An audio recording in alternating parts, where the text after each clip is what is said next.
ओम गुरुवे नमः। प्यारे हरि भक्तों, अब जो हम विषय ले रहे हैं वो ले रहे हैं, अगर कुंडली के जो 12 भाव हैं उन 12 भावों में अगर चंद्रमा 8वें भाव में बैठ जाता है तो यह व्यक्ति के जीवन में किस प्रकार से कार्य करता है और उसको क्या सुख और क्या दुख की प्राप्ति कराता है। बहुत ही सुंदर विषय है।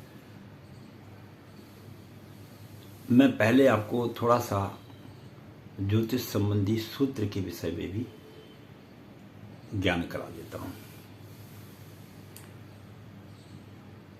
एक तो चंद्रमा मन का कारक है, यानी आपके मन की स्थिति किस प्रकार की रहेगी इसके विषय में जो ज्ञान आपको प्राप्त होता है और चंद्रमा के किस स्थान पर बैठा उसके हिसाब से आपका मन का भाव जो है चंद्रमा के द्वारा प्राप्त किया जा सकता है। और चंद्रमा जिस स्थान पर बैठता है वहां से सप्तम भाव में वह पूर्ण दृष्टि से सप्तम भाव को देखता है। ये भी मैंने आपको पहले वीडियो में बताया, मैं फिर आपको बतला रहा हूं। इसके अलावा तीसरे और दसम भाव को चंद्रमा जो है एक चरण से देखता है और 5वें और 9वें भाव को 2 चरण से देखता है। चौथे और 8वें भाव को 3 चरण से देखता है। यह इसकी एक विशेषता चंद्रमा की ज्योतिष शास्त्र में मानी गई है। अब ये तो मैंने इसका एक सूत्र सूक्ष्म रूप से आपको बताया। और चंद्रमा अगर जिस स्थान में बैठा वहाँ अंक 2 है तो चंद्रमा उच्च का हो जाता है। अगर वहाँ पर अंक 8 बैठा है तो चंद्रमा नीच का हो जाता है। इसका भी ज्योतिष शास्त्र में एक विशेष अपने में बड़ा महत्व है।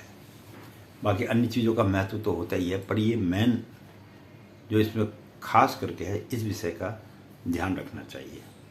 अब अष्टम भाव में चंद्रमा तो कुंडली में बैठ गया है, मैं फिर बता रहा हूँ अष्टम भाव घरों में, यानी 8वें घर पे तो अंक नहीं है। यहाँ पे 8वां भाव है, कभी आप अंक समझें। तो अष्टम भाव में बैठने पर सबसे पहले चंद्रमा व्यक्ति को क्या देता है और क्या लेता है, इस विषय में हम आपको थोड़ा सा प्रकाश डालेंगे। ऐसे जिसके अष्टम भाव में चंद्रमा बैठा होता है, इस व्यक्ति को अपने जीवन काल के अंदर में जो है गुस्सा तुरंत आ जाता है। यह भी देखा गया है। उसको क्रोध ज़्यादा आता है, उसको वो अपने आप में नहीं रहता है। किसी भी कार्य को करने के लिए उसके अंदर में क्रोध की उत्पत्ति हो जाती है। और जब क्रोध की उत्पत्ति हो जाती है तो इससे क्या फर्क पड़ता है, व्यक्ति का जो जीवन में जो स्वास्थ्य है वो ठीक नहीं रहता है। क्योंकि अगर आप गुस्से में होंगे तो आपका स्वास्थ्य ठीक कहाँ, आपका स्वास्थ्य तो ठीक होगा नहीं। और हमेशा उसको जीवन के अंदर में घर की जो परेशानियां समस्याएं हैं वो बनी रहेंगी। यह भी देखा गया है। और उसकी माता का जो स्वास्थ्य है वो भी हमेशा खराब रहता है। यह भी ज्योतिष शास्त्र में देखा गया है।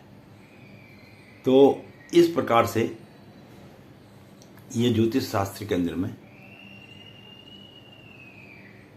ग्रहों की गणना की जाती है। और ऐसा व्यक्ति अपने जीवन काल में कर्ज से भी उसके मन में शांति बनी हुई नहीं रहती है। वो हमेशा अशांत बना रहेगा, क्योंकि उसको कर्ज है। और जिसको कर्ज होता है वह व्यक्ति जीवन में सुखी कैसे रह सकता है। अब जिस व्यक्ति ने ये सोच लिया कि कर्ज लेने के बाद देना ही नहीं है, वो तो अलग विषय है। पर जिसने कर्ज लिया है और उसने देना है तो उसके मन में तो एक अशांति सारे जीवन काल बनी रहती है। अगर यहाँ पर चंद्रमा जहाँ 8वें भाव में बैठा हो, यहाँ पर अगर अंक 2 हो जाए तो चंद्रमा उच्च का हो जाएगा। अब चंद्रमा अगर उच्च का हो जाए तो क्या होगा, ऐसे फिर व्यक्ति के पास धन की कोई कमी नहीं रहती। ये मैंने पहले ही बताया था कि चंद्रमा उच्च का होने पर व्यक्ति के जीवन में बहुत कुछ प्रभाव डालता है। अगर अंक 2 पड़ जाए तो फिर माता का स्वास्थ्य भी ठीक रहेगा। अगर अंक 2 हो जाए, अन्य अंक की बात नहीं कर रहे हूँ, केवल 2 अंक, क्योंकि 2 उच्च का है तो माता का स्वास्थ्य भी ठीक रहेगा। और उसके जो मन में जो चिड़चिड़ापन होता है वो भी थोड़ा सा शांत हो जाए, क्योंकि उच्च का चंद्रमा बैठा हुआ है। लेकिन मन में मानसिक अशांति तो ऐसे व्यक्ति की रहेगी, चाहे चंद्रमा उच्च का भी बैठ जाए।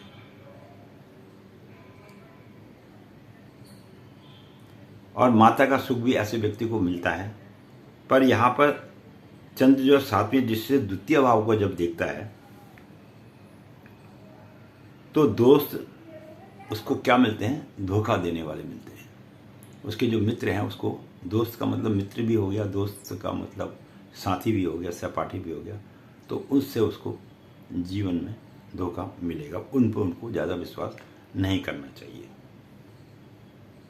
और ऐसा व्यक्ति अगर जीवन में प्रेम करने लग जाए किसी लड़की के साथ, या कोई लड़की लड़के के साथ प्रेम करती, जिनकी कुंडली में ऐसा भाव हो, तो वह प्रेम भी जीवन में सफल नहीं रहता है, उसमें उसको सफलता प्राप्त नहीं होती। कोई न कोई अड़चन ऐसी आ जाएगी कि जिससे कि उनका विवाह नहीं हो पाता है, और अगर हो भी जाएगा तो तलाक हो जाएगा। और ऐसे व्यक्तियों को जीवन काल के अंदर में जो नौकर चाकर मिलते हैं वो भी धोखा देने वाले मिलते हैं, जिनके अष्टम भाव में चंद्रमा बैठा हो।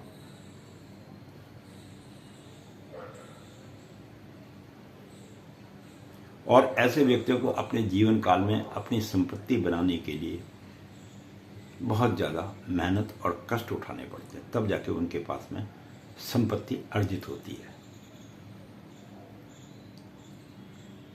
और जिसके कारण वह संपत्ति बनाएगा, घर बनाएगा, सब कुछ करेगा, लेकिन क्या होगा कि उसे वो कर्जवान बना देगा।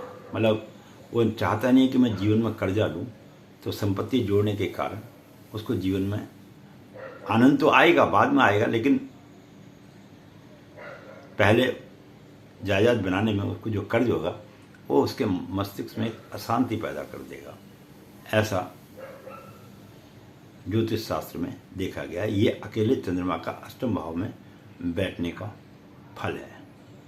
और अगर यहीं पर चंद्रमा के साथ में राहु, केतु, शनि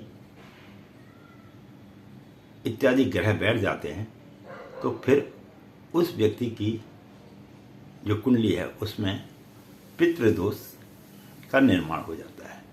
ऐसा ज्योतिष शास्त्र में वर्णन किया हुआ है। तो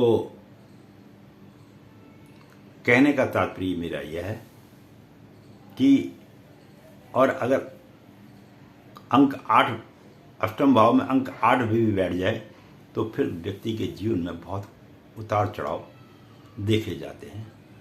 यह भी ज्योतिष शास्त्र कहता है। अकेले चंद्रमा के बैठने के बारे में मैंने आपको बताया, और अन्य ग्रह उसके साथ बैठते हैं तो उसका भी जीवन में प्रभाव तो पड़ता ही है।